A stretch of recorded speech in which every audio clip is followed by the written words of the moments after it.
Verônica e eu hoje vamos dividir um estudo sobre egoísmo. E nós vamos falar do egoísmo como uma doença da alma. Mas com uma coisa muito importante, gente. Um advogado, quando vai defender alguém perante um júri, um juiz, eles têm que estar, o advogado fica baseado nas leis daquele país. Ele sabe os códigos, onde é que estão as leis, todos aqueles caminhos. Se é o promotor que quer acusar, ele fica baseado também em leis, ele não pode ficar falando por conta própria. Assim, nós também vamos basear o nosso estudo em Allan Kardec.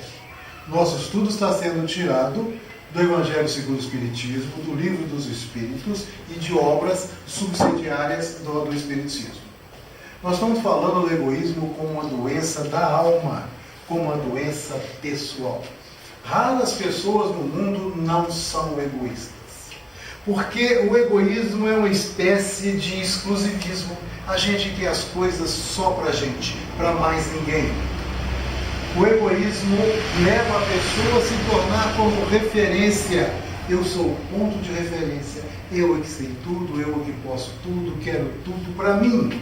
É uma excessiva vaidade, pretensão, orgulho e presunção de me achar merecedor e melhor que as outras pessoas.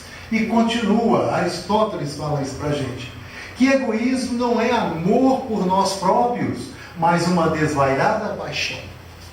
Eu tenho uma desvairada paixão por mim, e a paixão me torna incapaz de perceber as outras pessoas. É como se eu criasse em torno de mim um escudo e não vejo mais os outros. Vejo só a mim. Mas o que é isso? O que é o egoísmo? O egoísmo em si é eu pensar em mim acima de todas as coisas. A pessoa egoísta que já está doente, que já é um egoísta patológico, fica pensando em si mesmo o tempo todo. E fica desejoso de chegar ao final de semana, sábado e domingo, que não tem que trabalhar, porque aí sim tem mais tempo para pensar em si mesmo. Imagina nas férias. 30 dias pensando em si mesmo. Não tem que dividir nada com as outras pessoas. Então o egoísmo, o que ele é? Olhar para si mesmo em primeiro lugar. Pouco me importa do que as pessoas pensam. Agir em benefício próprio acima de tudo. E nas pequenas coisas. Quando estou dirigindo, avanço o sinal, não respeito o pedestre na faixa, não respeito as leis, está na fila do banco, furo a fila, etc. Quero para mim. Quando estou a pé, exijo que os outros parem na faixa de pedestre, mas quando estou dirigindo, não faço. Eu fico norteando as situações a meu jeito, para que possa me beneficiar acima de tudo. E outra coisa, eu volto os interesses de tudo e de todos para um epicentro que sou eu mesmo. E isso nós tiramos do livro Fundamentos da Reforma Íntima, de Caimás Schuttel. Mas a gente continua pensando da seguinte maneira: por que egoísmo é doença da alma? Porque as doenças, de maneira geral, a doença tem causa. O egoísmo tem uma causa. A doença tem sintomas, complicações, tem tratamento e que bom, egoísmo tem cura. Nós vamos tentar mostrar o que nos mostra Kardec e, acima de tudo, o que nos mostra o Mestre Jesus, o que é a cura do egoísmo. Essa é a intenção do nosso estudo de hoje. Mas qual a causa do nosso orgulho, do nosso egoísmo? É com você. Boa noite, gente. Boa noite. Então nós vamos ver qual que é a causa do egoísmo e nós podemos... Acho que eu vou ficar chique, eu pedi para passar slide para mim, né? Porque assim a gente mostra que não é egoísta.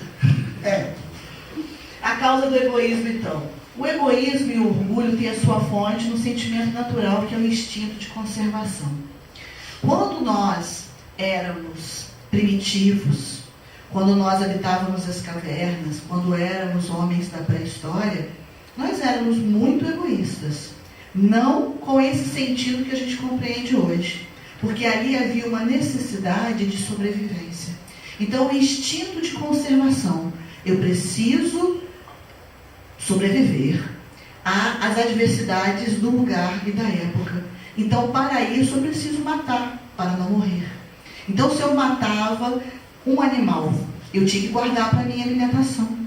Os homens, quando descobriram o fogo, eles não sabiam que apagando poderia consegui-lo novamente, porque não entendiam o processo de combustão. Então, uma vez o fogo acendido, alguém daquela tribo ficava tomando conta. Para o fogo não apagar? Não, para o fogo não ser roubado. Isso é uma espécie de egoísmo.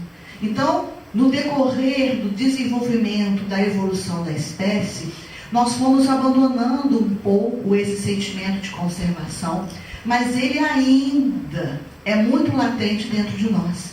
Então, muitas vezes, nós nos colocamos em primeiro lugar, em detrimento do outro, em detrimento do próximo.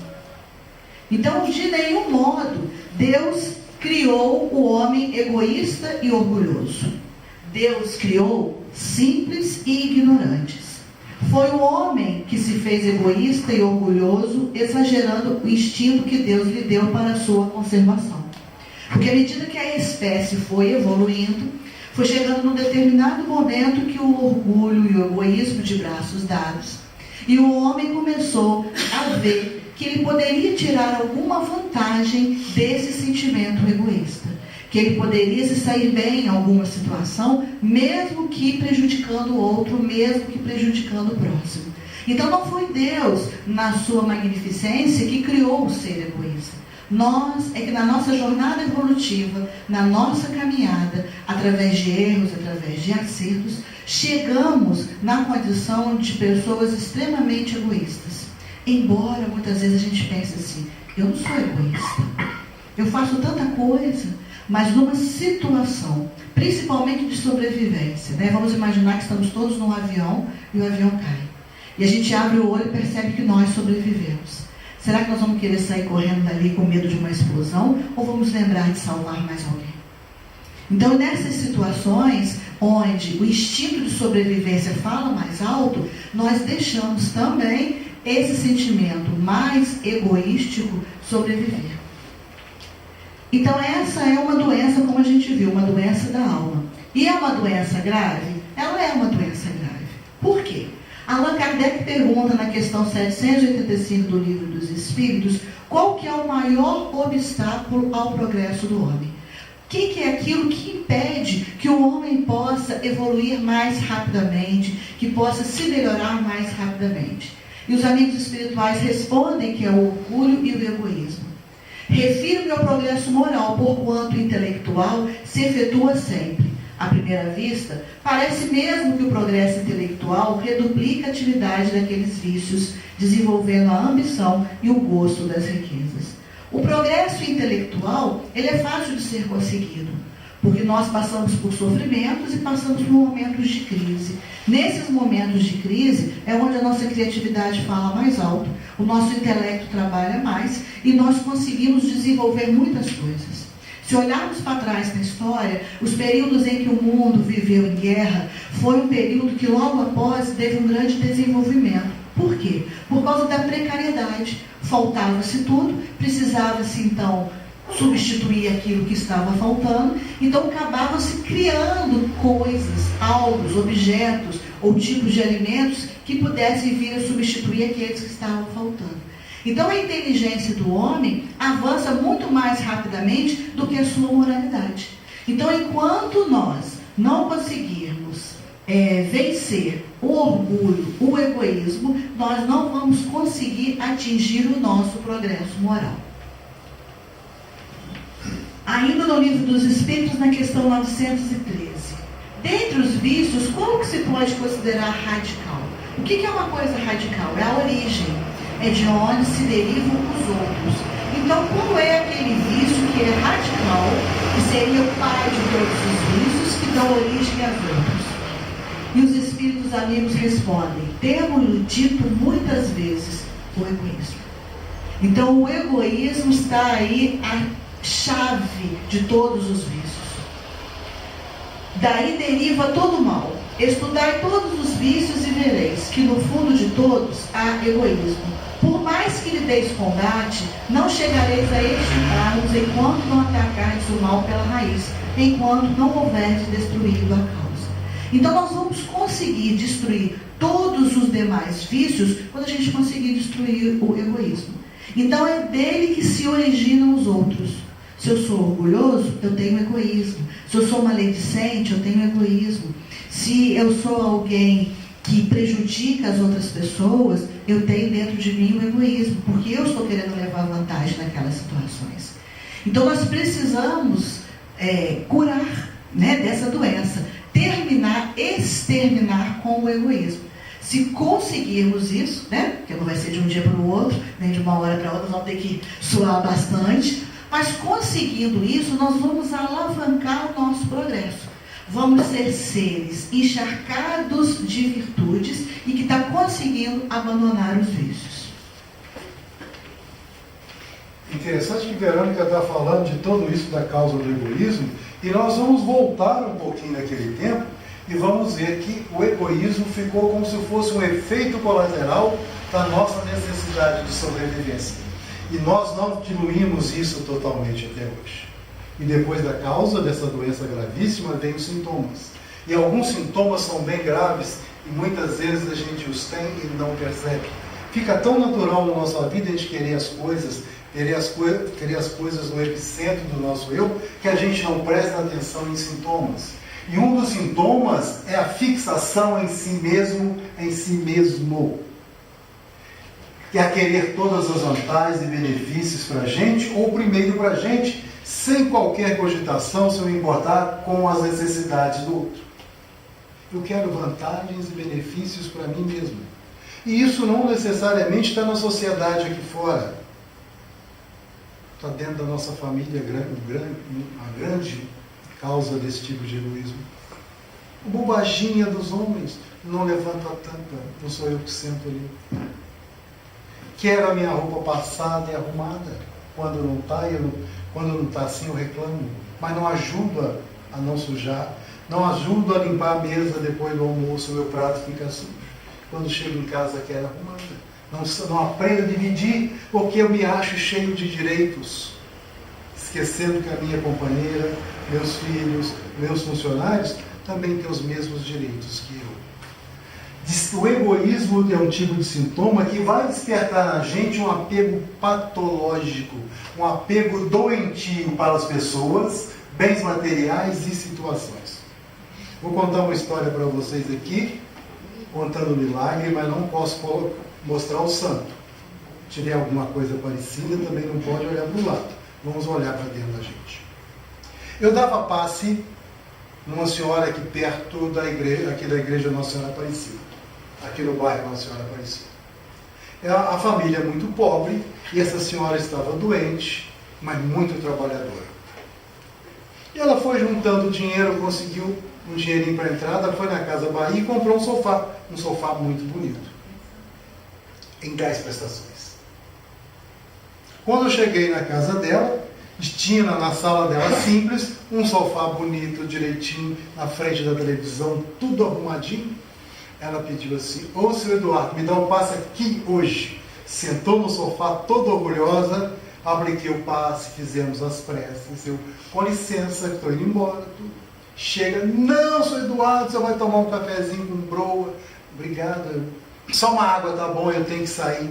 Nisso chega o filho: seu Eduardo, você sentou no sofá? Sentei sim, que sofá gostoso, eu elogiei. Ela virou assim: pois é, na hora que o senhor sai, ela cobre com um pano, a gente não pode nem chegar perto.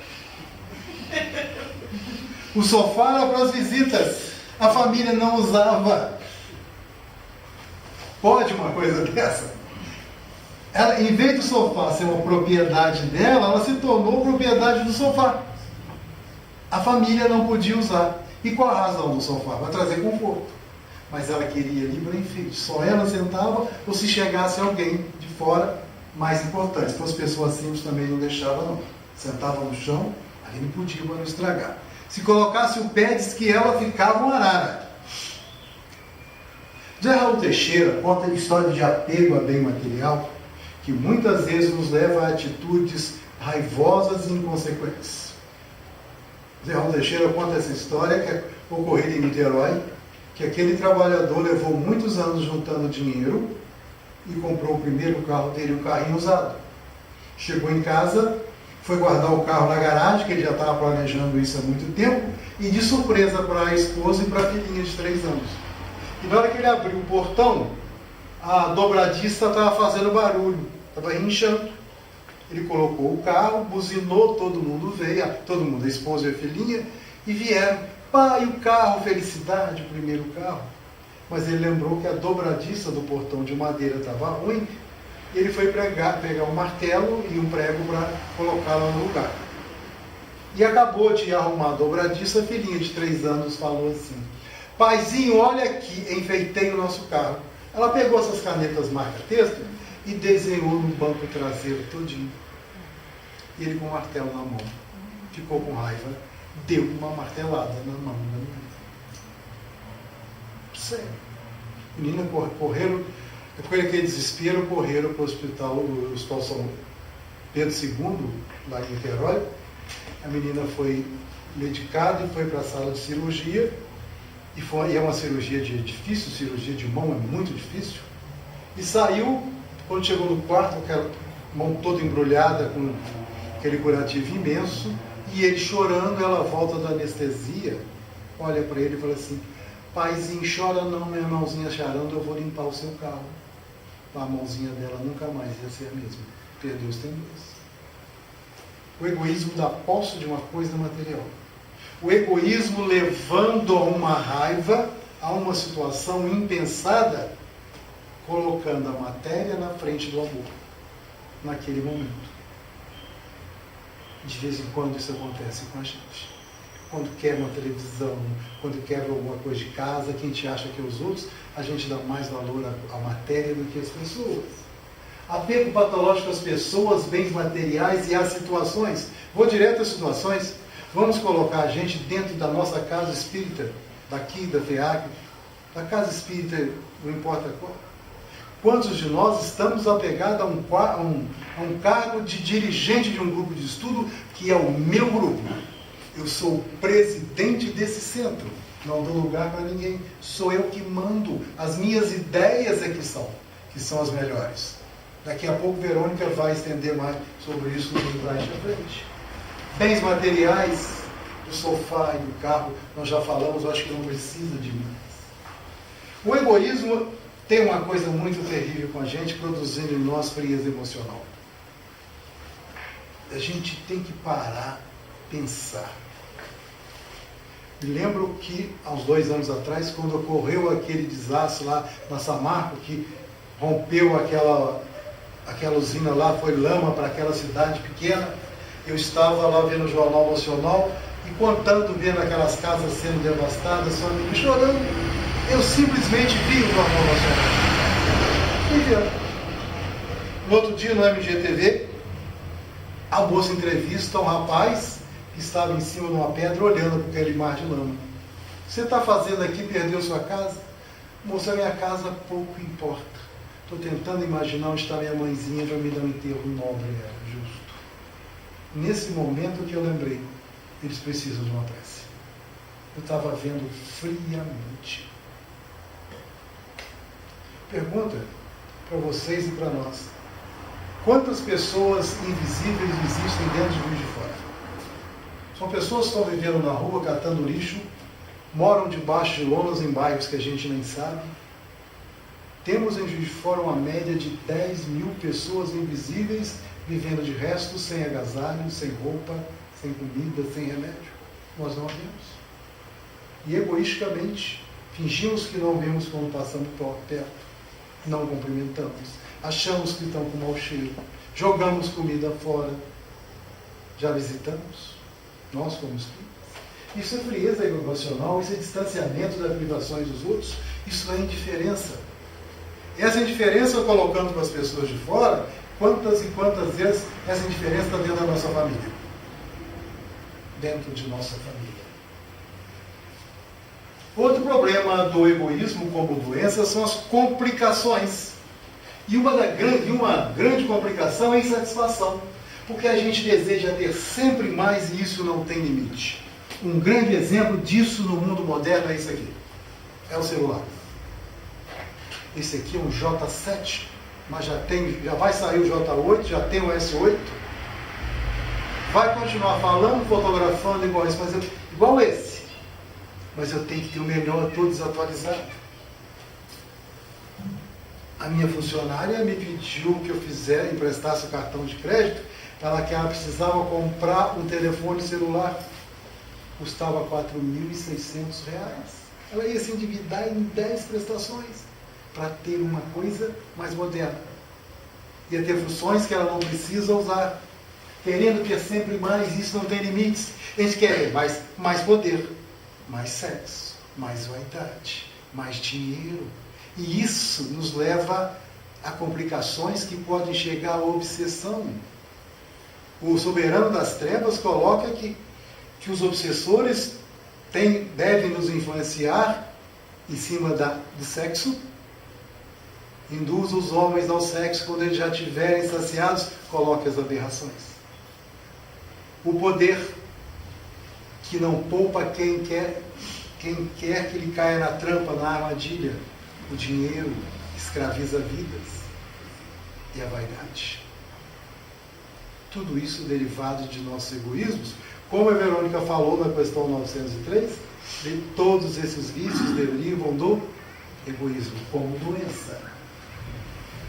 Vazio existencial, por causa da minha incapacidade de relacionamento, começo a reprimir meus sentimentos de amor e de fraternidade. Lembra do caso da Samarco, da lama? E a inconsistência de uma vida interna e eterna. Começa a ficar materialista.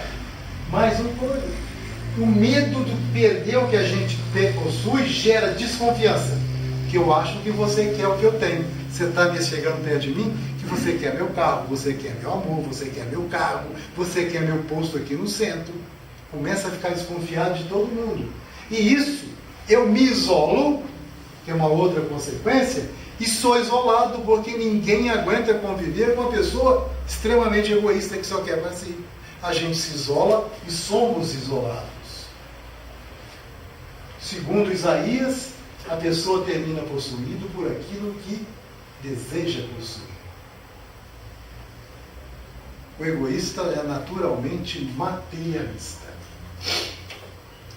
Kardec fala para a gente que o materialismo gera como consequência o vazio existencial, o egoísmo e a diminuição constante de nossa moral.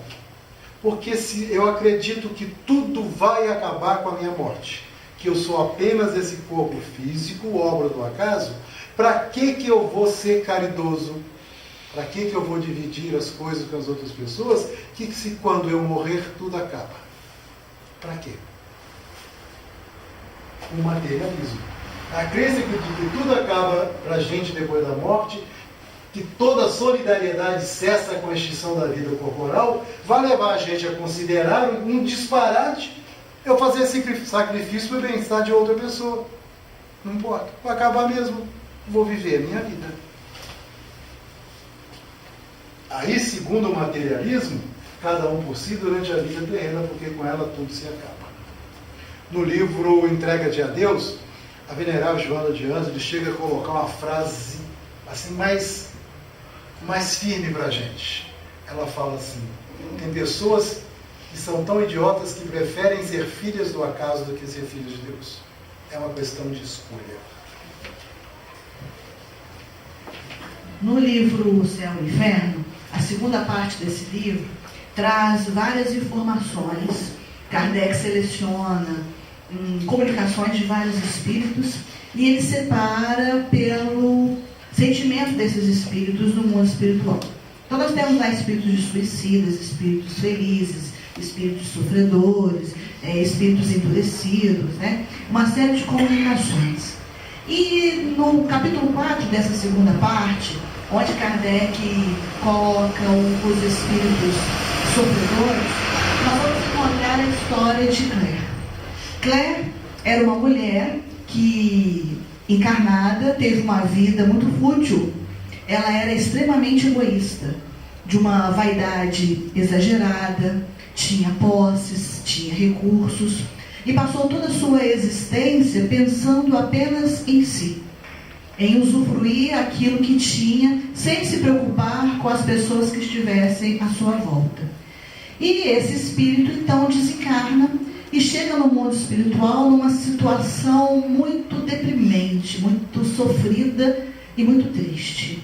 Ela descreve nas comunicações que deu para a equipe de Allan Kardec, que se encontra em zonas de tristeza, que ela se sente abandonada, que ela se sente num vazio, ela se sente em trevas, em escuridão, e ela vai descrevendo.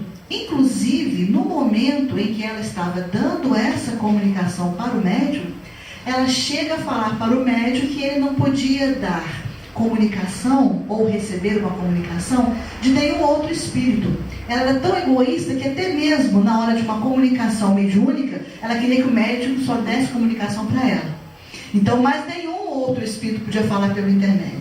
Quer dizer, ela chegou no mundo espiritual, né? Ninguém chega no mundo espiritual com mudanças, a gente chega lá do jeito que a gente é aqui, por isso a gente precisa começar a modificar aqui. E aí ela vai dando várias comunicações no decorrer do tempo. Kardec coloca tudo junto, todas juntas nesse momento, e a gente vai lendo uma atrás da outra, a gente vai percebendo que alguma coisa vai mudando nesse espírito. Mas aí a equipe que estava ali, recebendo aquela comunicação, sabendo dessa história, quis saber mais informações sobre essa mulher.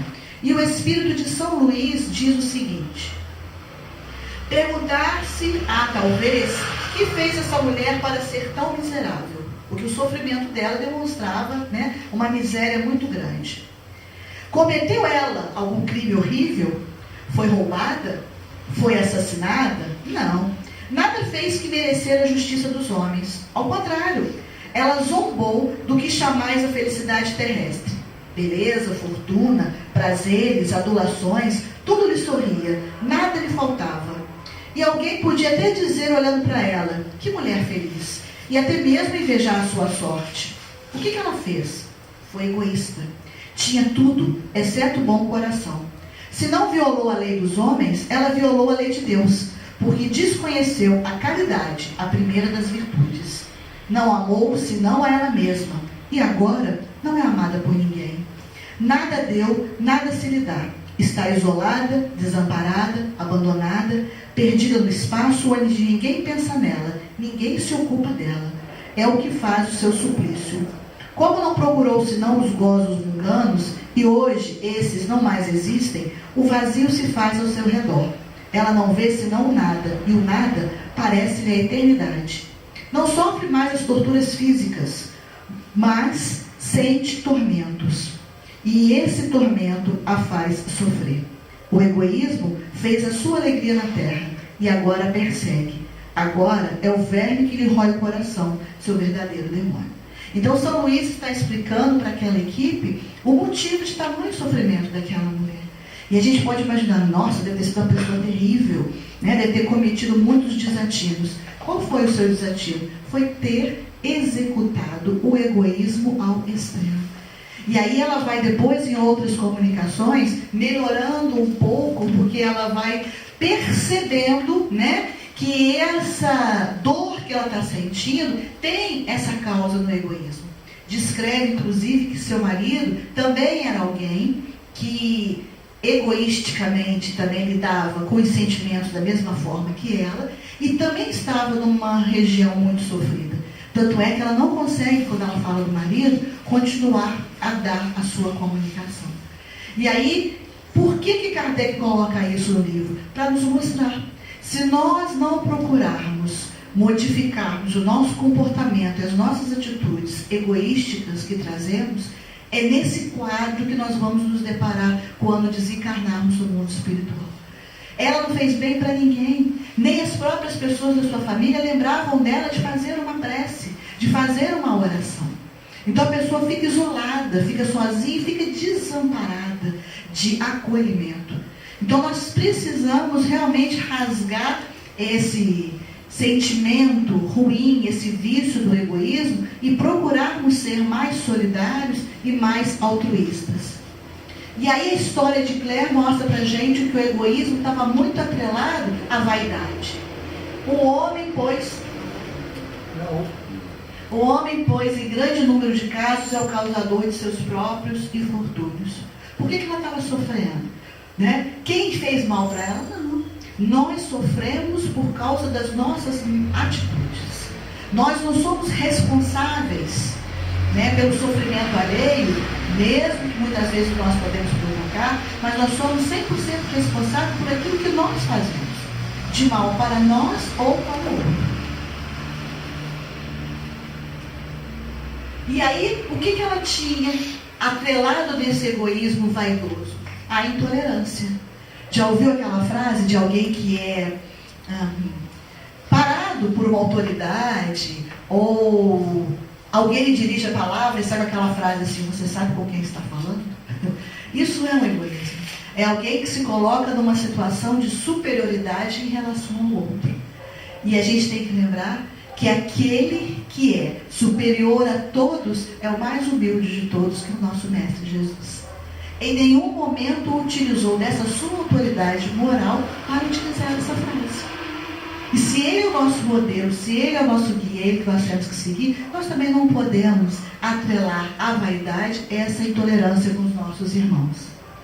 Aspiração a cargos ou posições de destaque é o que a gente está vendo muitas vezes hoje em dia, na atual situação. Muitas pessoas pisando em outras com o objetivo de quê? De se dar bem, de melhorar a sua situação, de ter uma vida no mundo físico mais abastecida. Mas e depois? Quais são as consequências disso? E depois que isso tocar na sua consciência?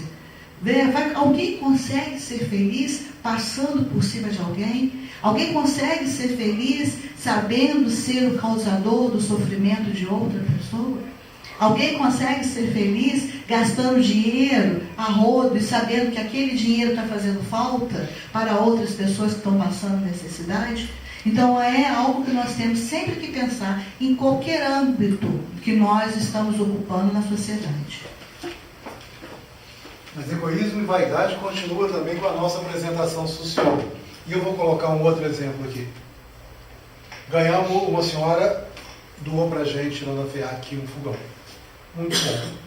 E fomos levar numa comunidade muito pobre. E ela pediu para ir ver. Nessa época a Kátia ainda estava encarnada entre nós. Conseguimos um carro que nos levou nesse lugar onde a gente ia fazer essa doação do fogão. E quando nós chegamos, estava começando a descarregar o fogão para a casa dessa moça, chega a doadora do fogão. Um carro zero, último tipo, uma sandália de salto alto, cheio de ouro nos dedos, colar com uma roupa reluzente, perto daquele pessoal muito simples e com a vestimenta mais humilde.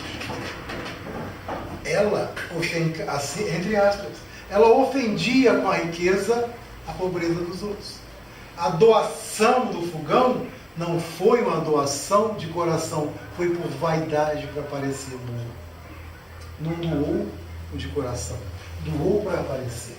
A apresentação social pessoal, quando a gente começa a exagerar nas coisas. E isso acaba pegando um caminho que dificilmente a gente volta, a gente perde a simplicidade. Evidência de qualidades intelectuais que a gente não possui. Se mete na conversa de todo mundo. Finge que lê uma porção de livros, lê uma frase e guarda e só fala aquilo. Porque eu sei isso, eu sou aquilo. Outros fingem ter diplomas de colégio que nunca foram, querendo que as suas qualidades intelectuais sobreponham as dos outros.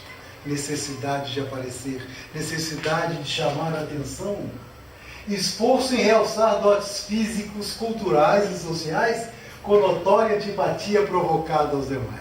Ah, meu Deus! Aquela pessoa que está se achando melhor que os outros o tempo todo. Socialmente eu ganho mais, eu tenho mais, eu sei mais. Sempre colocando os outros para baixo. São as pessoas que vivem presas atrás de grades particulares para não serem notados. E quando saem, querem ser notados e passarem por cima dos outros.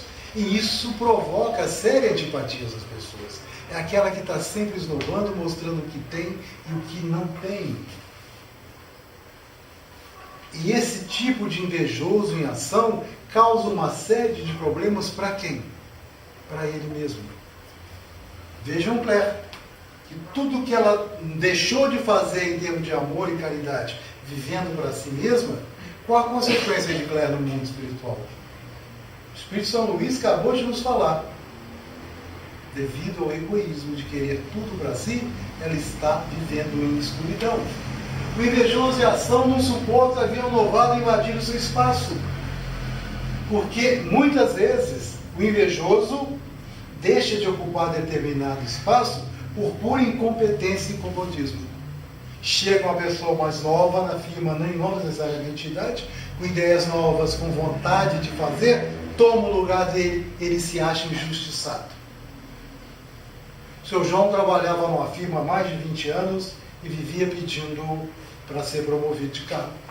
E chegou o Zé, com 3 meses. O Zé foi promovido ao cargo que ele queria. Acontece que o João ele vivia extremamente comodista, fazia extremamente necessário. Não faltava o trabalho, mas fazia extremamente necessário, não era simpático, e no seu desejo de ter mais, ter esse cargo, passar em cima dos outros, foi criando antipatia e o cargo que ele queria não vinha. E o Zé foi promovido, e o João foi reclamar com o chefe. O chefe ouviu o João com muita calma e chamou o Zé. Zé, vem cá, faz um favor para mim. Vai lá embaixo e traga para mim uma dúzia de mexerica. O Zé foi lá embaixo, voltou. Falou, patrão, não tem mexerica, mas a laranja está boa, a banana está assim, assim assado, o limão está de primeira qualidade. A mexerica não interessa. Ele virou para o João, o que você fez? Não tinha mexerica. Não deu, não tinha mais. Queria um cargo, mas não tinha competência. E quantas vezes a gente faz isso? No nosso comodismo vem alguém fazendo uma coisa nova, dando uma luz nova, e por inveja, por vaidade, por medo, a gente não dá o lugar. Ou a gente não para aprender. Se a gente se sente atingido, usurpado, e se agarra com unhas e dentes ao espaço que ele acha que é seu e somente seu, o egoísta faz assim, não dou meu lugar. E vocês acham, a gente acha que isso está acontecendo lá fora e dentro da nossa casa, da nossa família, dentro do centro que nós trabalhamos, quando a gente se sente dono daquele cargo e não passa para ninguém. Com a gente não acontece, né? De jeito nenhum, né? Lógico.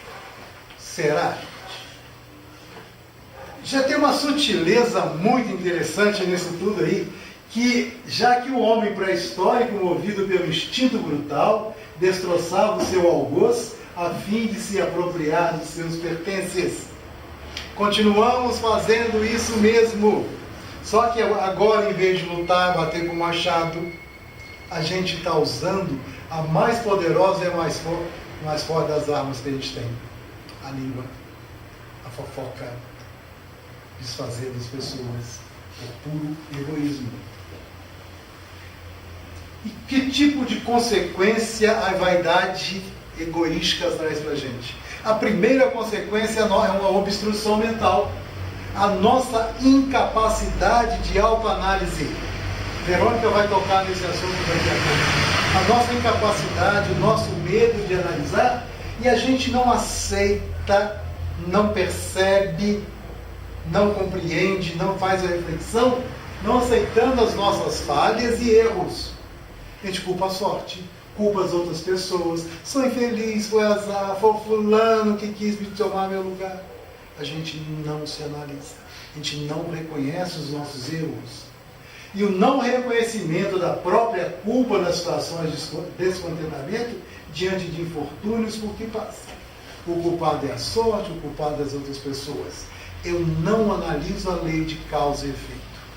Se esse efeito, se isso está acontecendo comigo hoje, alguma coisa eu fiz para que isso acontecesse. É o capítulo 5 do Evangelho segundo o Espiritismo. As causas atuais e anteriores de nossas aflições. Se está uma criança sofrendo com enfisema pulmonar de 2, 3 meses, internada e nunca fumou, por que ela está com isso? Expiação de encarnações passadas, possivelmente. Aquela pessoa que aos 50 anos infarta, faz 2 safenas, 2 mamárias, por que aconteceu isso? Será que eu fumava muito, bebia muito, só comia gordura? Não fica olhando para mim, não. A gente culpa a má sorte, não culpa os nossos próprios desativos. Mas o papel do Espiritismo ficou com a Verônica. Então, diante de tudo isso, né? O que a doutrina espírita vem nos trazer para nos ajudar? Porque, pelo amor de Deus, né, gente? Tem que ter uma maneira da gente sair dessa situação. Estamos vendo aí que é algo que já trazemos há quantos séculos. Só que agora nós estamos na idade da razão. Né? Agora não é só o instinto de conservação que fala. Nós temos agora o nosso intelecto desenvolvido, a nossa racionalidade desenvolvida. Então nós precisamos trabalhar isso para diminuir esse egoísmo que ainda se mantém arraigado dentro de nós. Então na questão 917, Allan Kardec pergunta, já que esse é o pai dos vícios, já que esse é o vício que dá origem aos outros, como é que a gente faz para acabar com ele? Como é que a gente faz para erradicar, para destruir? E aí os amigos espirituais respondem, de todas as imperfeições humanas, o egoísmo é o mais difícil de desenraizar-se, porque deriva da influência da matéria, influência de que o homem ainda, muito próximo de sua origem, não pôde libertar-se. Então nós viemos lidando com essa materialidade há séculos. Então não é uma coisa que de uma hora para outra a gente vai eliminar. Mas nós precisamos, dentro do nosso dia a dia, observar com calma quais são essas atitudes e tentar ir diminuindo gradativamente cada uma delas. O egoísmo se enfraquecerá à proporção que a vida moral for predominante sobre a vida material e, sobretudo, com a compreensão que o Espiritismo vos faculta do vosso estado futuro real e não desfigurado por ficções alegóricas. Quando nós reencarnamos, quando nós chegamos aqui nesse mundo físico, nós não trazemos nada, nem roupa. Se o pai ou a mãe não providenciar, a gente fica sem, né? Então a gente chega a esse mundo físico sem nada, literalmente. Quando a gente vai embora, a gente já vai vestidinho, alguns. Porque outros são cobertos no lençol para serem enterrados, porque às vezes nem roupa tem. Então quando nós vamos embora, também não levamos nada. Então, pensando nisso, para que ser egoísta? Para que aquele tudo para si? Nós precisamos ter o nosso desenvolvimento moral, das nossas qualidades morais e fazer, enquanto estamos aqui encarnados, valorizar esse lado moral, para que a gente possa erradicar esse egoísmo e ser uma criatura mais feliz.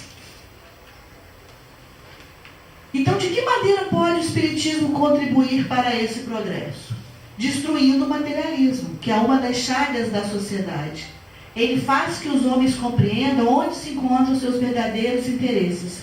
Deixando a vida futura de estar velada pela dúvida, o homem perceberá melhor que, por meio do presente, lhe é dado preparar o seu futuro. Abolindo os prejuízos de seitas, castas e cores, ensina aos homens a grande solidariedade que os há de unir como irmãos. Então esse egoísmo está presente até nisso. A minha religião é melhor que a do outro, né? A minha cor é superior à do outro, a minha família é melhor do que a família do outro, o meu trabalho é tudo meu, é tudo para si. Então nós temos que ver que nós todos formamos uma grande comunidade, é a humanidade geral, todos filhos do mesmo Deus, filhos do mesmo Pai, embora com diferenças no corpo carnal, em essência somos idênticos, somos espíritos que estamos no nosso progresso evolutivo. Então, quanto mais nós nos ligarmos aos assuntos do espírito, menos materialistas nós seremos. E com isso, vai ser mais fácil a gente conseguir atingir esse progresso, acabando com o egoísmo. A gente está notando que nós já entramos no tratamento do egoísmo. Já vimos as causas, os sintomas, as consequências. Finalmente está entrando no tratamento do egoísmo. Interessante que a gente, voltando lá na questão 913, que a Verônica já acabou falando para a gente, Kardec pergunta: qual a origem de todos os vícios? É o nosso egoísmo. Qual é a origem das obsessões? Nosso pensamento egoísta. Inclusive a auto-obsessão. Kardec indaga qual o vício mais radical, o que tem mais raízes, o que mais está fincado na gente. Simplesmente responder o egoísmo. Verificar todos os vícios, vocês vão ver que tem origem no egoísmo. E a gente tem que começar a se preparar para isso. E como combater esse egoísmo? Como é o tratamento do egoísmo? É necessário que a gente ataque os filhos do egoísmo. A nossa impaciência, nosso desejo de privilégios, uma melindre. Ah, melindre é terrível. A pessoa egoísta fica tão melindrosa. Ainda segunda-feira eu passei pelo Renato na Rua Alfield, ele não me cumprimentou. Eu sou tão importante e passou lá, não me cumprimentou. Fiquei tão magoado, melindrado. Quase que eu não vim aqui hoje. Melindre é porta aberta para obsessão, desejos de privilégios, intolerância para alguns outros, intolerância para quem tem menos inteligência que a gente, para quem tem menos dinheiro que a gente, para quem tem menos carro. Será que é? Será que é? Deus quer a morte do pecado e não do pecador. Um dos combates ao egoísmo é combatendo o nosso desejo de privilégios, a intolerância e a dificuldade de aceitar as pessoas como são. Estou me lembrando que no Evangelho segundo o Espiritismo, lá no capítulo 9, no item 7, a irmã Rosário fala para nós que a caridade mais importante, mais meritória aos olhos de Deus, é aquela de perdoar as pessoas que Ele colocou em nosso caminho para testar a nossa paciência. E onde estão essas pessoas? Dentro de casa. Dentro de casa. Aqui dentro do centro. Principalmente as pessoas são mais próximas da gente. Dificuldade em aceitar as outras pessoas como são, porque é evangélica, não é espírita, não converso, e daí? Porque é ateu, e às vezes é muito mais cristão do que eu espírita, diferenciando as pessoas, não dando o direito delas serem como são. Maneira de combater o egoísmo é atacar os filhos dele. O combate ao egoísmo vai ser de que maneira? Vou deixar para você. Não vou deixar para você, não. Vou começar por onde? Fica para você? Então é seu. Começar por onde? Através do autoconhecimento, né? Então nós precisamos nos conhecer, cada um conhecer a si próprio, né? Não adianta a gente querer mudar o outro, mesmo quando a gente vive com alguém há muitos anos e aí a gente reclama, pô, fulano é assim, não muda, não vai mudar. A gente só muda quando a gente quer. E a gente só consegue mudar a nós mesmos. E para a gente mudar, a gente precisa se autoconhecer, né? E aí nós temos uma dica para ajudar nesse autoconhecimento, que está no livro Psicoterapia à Luz do Evangelho de Jesus, do Alírio de Cerqueira Filho. Ele fala lá que é bom a gente utilizar PARDA, que são as iniciais de algumas palavras que nos ajudam nesse autoconhecimento. P de percepção. Que percepção é essa? É de nos observarmos. É de perceber quais são as nossas imperfeições. O que eu preciso mudar? O que não está bom em mim? Então eu sou maledicente, quando alguém vem me contar uma fofoca, eu acrescento mais um pouco. Então eu preciso modificar isso. Eu preciso ser o ponto final dessa maledicência. Eu preciso ver a qualidade daquela pessoa em vez de ver só os defeitos. Ah, eu sou alguém extremamente egoísta no sentido da caridade, então eu preciso me esforçar. Comprei uma blusa nova, preciso dar uma. Comprei um par de sapato novo, preciso doar outro. Então eu preciso me conhecer. Então eu preciso ter essa percepção, que é essa observação daquelas nossas imperfeições. Depois que a gente detectar essas imperfeições, nós precisamos aceitar. O que é aceitar? É compreender, ó, isso realmente não está bom. Isso realmente não está legal. Né? Então eu preciso fazer alguma coisa com isso aí. E essa aceitação, o Alírio fala pra gente, que é uma situação proativa. O que é isso? É fazer algo para modificar aquilo depois. É diferente de acomodação. Né? Acomodação é a síndrome da Gabriela. Lembra da música da Gabriela? Eu nasci assim, eu cresci assim, eu sou sempre assim. Então isso é síndrome da Gabriela. Não, se nós estamos com essa determinada imperfeição, nós não temos que desencarnar desse jeito, não. Porque quando nós encarnamos, a gente vem com um propósito, quando a gente retornar melhor do que quando a gente chegou aqui. Então, se eu cheguei aqui extremamente egoísta, eu preciso retornar com esse egoísmo diminuído. Então, eu tenho que observar, ter essa percepção das minhas falhas, aceitá-las, para poder refletir sobre elas. Bom, então, é verdade. Né? Eu tenho essa imperfeição. Eu sou uma pessoa fofoqueira. Eu sou uma pessoa maledicente. Eu sou uma pessoa invejosa. Né? Eu sou uma pessoa que só penso em mim. Então Então agora eu tenho que refletir. O que significa essa reflexão? Significa eu ressignificar. É fazer algo, é modificar. Ah, tá, então eu sou assim, mas não tem jeito, tá? Eu sou assim, eu aceito, mas não tem como eu mudar, não. Não, não é isso. Quando a gente realmente aceita e a gente reflexiona, a reflexão vem para me mostrar uma alternativa de mudança. Isso não está bom, então eu preciso modificar. Então, no caso da maledicência, então alguém vem e me conta algo do Eduardo. A minha língua coça, porque eu sei alguma coisa dele, né? E eu quero acrescentar aquilo. Mas se eu estou no propósito de me modificar, de melhorar, eu vou falar, não, gente, pelo amor de Deus, não vai falar isso dele, não. Ele é uma boa pessoa, né? Outro dia ele me ajudou, ele fez isso. Aí você começa a realçar a qualidade da pessoa. Então, seja um ponto final naquilo ali. Isso é uma reflexão que vai gerar uma decisão de mudança. Então, eu estou decidida. Aquilo não está bom para mim. Eu vou modificar. Eu vou fazer algo completamente diferente. E isso de uma maneira plena, de uma maneira consciente. Isso aqui tudo é elaborado, é pensado, é analisado e de uma forma muito carinhosa. Não é pegar um chicote também, né? Ah, eu me odeio, eu faço isso de mal. Não, não é assim. Né? A gente não tem que se julgar. Nós estamos num processo, num caminho. Erramos e acertamos e aprendemos com os nossos erros. Então isso que ele traz para a gente é uma maneira de nos ajudar a nos transformarmos, a nos modificarmos. E depois dessa decisão tomada, vem a ação. É a atitude que eu vou começar a ter dali para frente. E essa ação tem 3 etapas, né? Que é uma após, durante e antes. Então, como que eu agia antes de uma determinada situação, né? Então, eu vou até copiar um exemplo que o Eduardo outro dia falou lá pra gente. Dirigindo no trânsito, alguém vai dar uma fechada. Antes de eu passar por esse processo aqui, eu vou xingar, eu vou reclamar, né? Eu vou botar o braço para fora e eu vou me exasperar com aquela situação. Durante, não posso fazer mais isso. Levei outra fechada. Aí eu consigo me controlar um pouquinho, né? Dessa vez eu fico nervosa, eu fico irritada, mas eu já não esbravejei, eu já não xinguei, já não fiz nenhum sinal feio.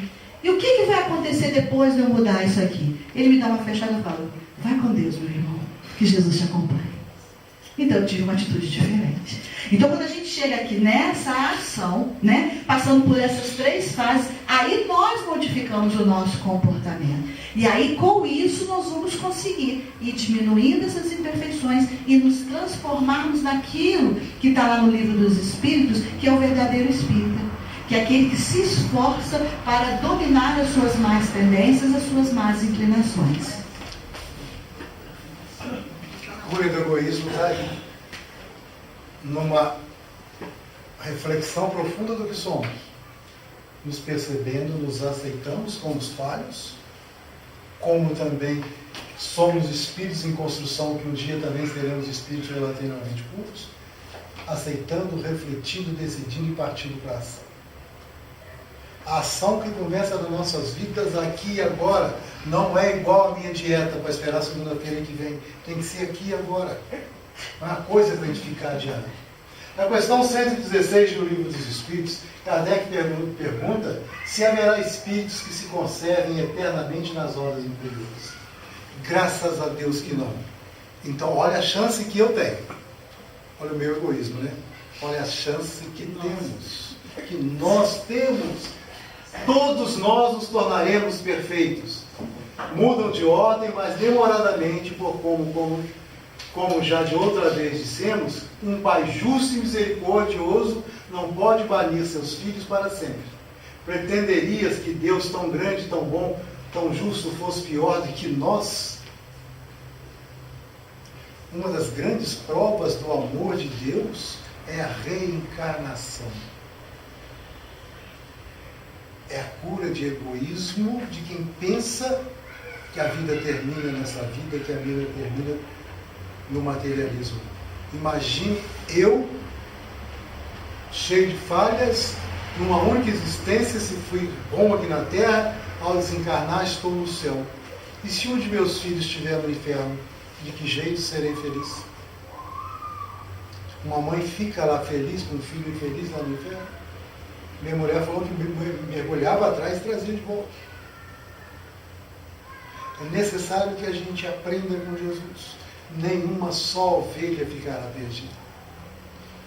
A lei de reencarnação vai quebrando o nosso orgulho, o nosso egoísmo. Nós nascemos para nos melhorar. É a questão 132 do Livro dos Espíritos. O progresso sempre. O progresso individual, intelectual e, acima de tudo, o progresso moral. A cura do egoísmo, segundo o Evangelho, segundo o Espiritismo, capítulo 11, no item 4. É amar ao próximo como a nós mesmos. Fazer aos outros o que gostaríamos que fizessem por nós. E essa é a expressão mais completa da caridade, pois resume todos os deveres em relação ao próximo. Amar ao próximo como a ti mesmo. Amar a Deus sobre todas as coisas. Como eu vou fazer isso se eu sou egoísta? Como eu vou fazer isso se eu não me percebo, não me aceito, não reflexiono como eu sou e não tomo decisões? Como eu vou amar o próximo se eu não me amo? Imagina se chega uma pessoa perto da gente, chega uma moça, eu estou com caroço nos seios, eu acho que eu vou morrer, não sei o que vai ser isso. Que atitude a gente toma? Lógico que não vai ser nada. Médico, tratamento, prece, passe, água frutificada, a todo seu lado, você vai vencer, você é filho de Deus. Quando acontece com a gente? Estou com caroço nas costas, eu vou morrer, ninguém me ama. Aprender que essas coisas vêm para quebrar o nosso egoísmo. Aprender que todas essas dificuldades é que saibamos sofrer para um dia sermos espíritos relativamente perfeitos. E sofrer com resignação não é sofrer aquela coisa de ficar parado, Deus quer assim. É procurar quebrar as causas do nosso sofrimento. E a principal causa está no egoísmo. E para finalizar o nosso estudo, Jesus falou em Lucas capítulo 6, versículo 31. Tratai todos os homens da mesma maneira que gostaríeis que eles os tratassem. Simples assim. Simples assim. A gente faz isso? Fica a nossa reflexão. Fica a nossa reflexão para a quebra do nosso egoísmo, principalmente de quem está falando. A gente agradece a atenção, rogando que Jesus nos ampare, nos proteja e nos ajude a quebrar o nosso egoísmo. Alguma coisa mais? Agradeço também. Muito obrigado.